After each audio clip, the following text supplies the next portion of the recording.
Par, hindi matrabahong pork sisig naman ang gagawin natin ngayon. Ang dali lang nito. Gagawa lang muna tayo ng sauce. 3 tablespoon ng mayonnaise, 1 tablespoon ng liquid seasoning, 1.5 tablespoon ng soy sauce, 6 na pirasong kalamansi, at 1 tablespoon ng asukal. Haluin natin maigi to mga par hanggang mag-well combine lahat ng nilagay natin hanggang maging ganyan na itsura niyan.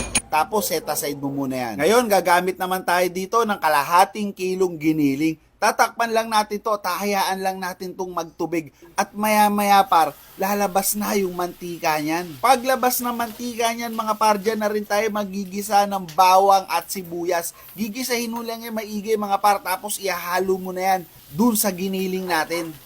Ngayon sasangkutsahin mo lang yan, titimplahan mo yan ng salt and pepper mga par.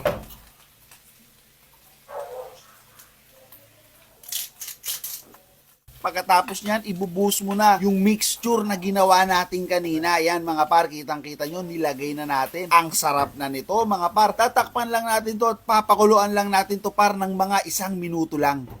Makalipas ang 1 minuto mga par, nilagay na natin itlog, nag-add ulit tayo ng sibuyas at siling green at siling pula dyan mga par. Naglagay din tayo dito par ng mayonnaise. Ganun lang kabilis mga par, may pork sisig ka na. Pwedeng pang ulam, pwede rin pampulutan, nasa sa iyo yan par kung ano gusto mo. Salamat sa panonood mga par.